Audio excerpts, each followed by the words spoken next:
L'éditorial. Nous diffusons sur nos ondes une liste qui prétend rappeler les journalistes morts en Haïti au nom de la liberté d'expression. C'est une courtoisie qui nous a été demandée par une association de journalistes et de photographes. Cependant, c'est un exercice dangereux, étant donné que, même si une telle liste durait plusieurs heures, qu'il serait impossible de ne pas oublier le nom de plusieurs confrères et consoeurs morts pour la défense de la liberté d'expression dans un pays qui a eu un passé politique aussi tumultueux. Par conséquent, on risque d'oublier plus d'un.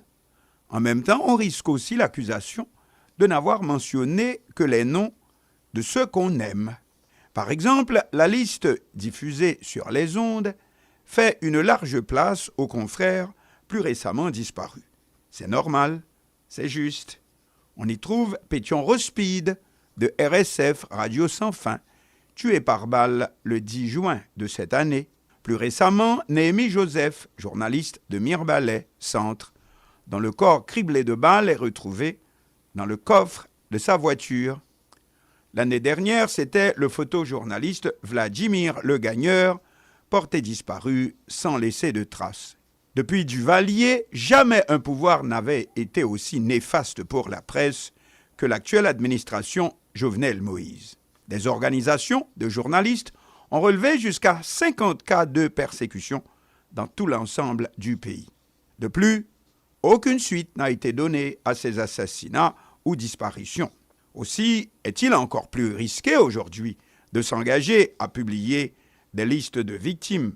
Bien entendu, le plus emblématique reste l'assassinat du PDG de Radio Haïti Inter, Jean-Dominique, le 3 avril 2000.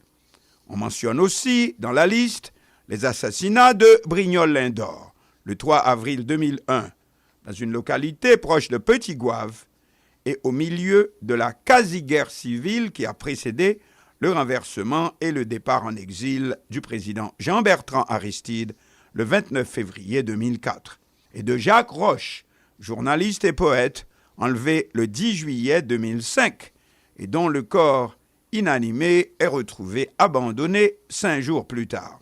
Tous ces rappels sont bien. Mais pourquoi nous disons qu'il est dangereux de s'engager dans ce genre d'énumération de victimes par leur nom? C'est que le danger existera toujours d'en oublier certains. Or, certains, et non des moindres.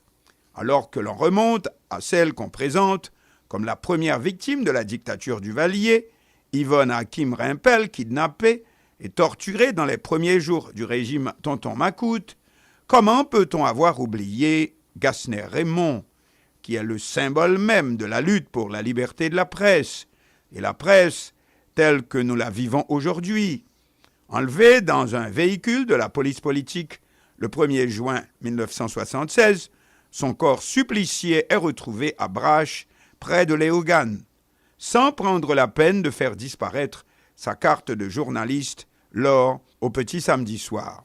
C'était afin qu'il soit clair, pour les autres membres de ce qu'on appelait lors la presse indépendante, que c'est bien en qualité de journaliste qu'il a été tué. Gassner n'avait que 23 ans. Il sera le héros de plusieurs romans de notre académicien Dany Laferrière, et Mano Charlemagne lui a dédié plus d'une chanson pour Gassner Raymond. Gassner s'est sacrifié pour cette même liberté de la presse dont nous nous réclamons aujourd'hui. Mais on chercherait en vain aussi dans cette liste, diffusée sur les ondes, un Ézéchiel Abélard. Artiste, Ézéchiel avait joué le rôle de Manuel dans une adaptation de Gouverneur de la Rosée sur Radio Haïti Inter. Journaliste et animateur, il fut cueilli par la police politique alors qu'il sortait de son émission qu'il animait la nuit sur Radio Métropole. Ézéchiel Abélard est décédé à Fort-Dimanche, dont il ne ressortit jamais. Mais on reste à attendre que tombe aussi de cette liste, diffusée à la radio, le nom de, mon Dieu, Richard Brisson, le journaliste. Rudy Edmé écrit récemment dans les colonnes du quotidien Le National, nous citons, refusant de manger plus longtemps le pain noir de l'exil et de mener une existence de banni, le poète décida de participer à une expédition aussi hasardeuse que suicidaire.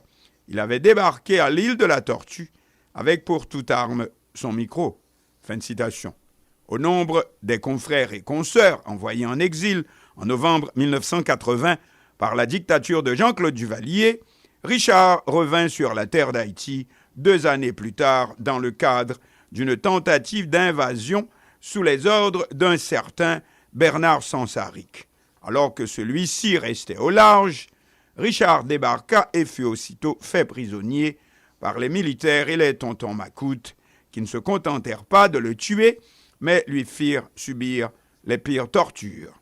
Ni on entend sur la liste en question le nom de Auguste Ténor, 1969, ex-jeune militant aux côtés de l'écrivain Jacques-Stéphane Alexis, et quantité d'autres, et on aurait pu remonter ainsi jusqu'à Massillon Coicou, eh oui, le poète vénéré. Mais combien qui savent que c'est aussi comme journaliste qu'il fut fusillé le 14 mars 1908 sous la dictature de Tonton Nord, général Nord-Alexis, sans oublier quantité de persécutions et d'années d'emprisonnement infligées sous l'occupation américaine d'Haïti, 1915-1934, contre ceux que les Américains dénommeront cacots de plumes. Et l'un de ces derniers laissera son nom à un cachot du pénitencier national de Port-au-Prince, la cellule Jolibois, du journaliste Joseph Jolibois, éditeur du journal Le Courrier. C'était la bête noire de l'occupant américain. Évidemment, nous ne pouvons, nous non plus, prétendre avoir mentionné tous ceux et toutes celles qui ont donné ou qui ont risqué leur vie pour la liberté de la presse dont nous nous réclamons aujourd'hui. Et par conséquent, soyons prudents quand nous nous en servons pour une cause ou une autre. Comme dit l'anglais, « handle with care ». En français, il est des choses qui nous dépassent. Et en créole, ça ou pas qu'on est, puis grand passé.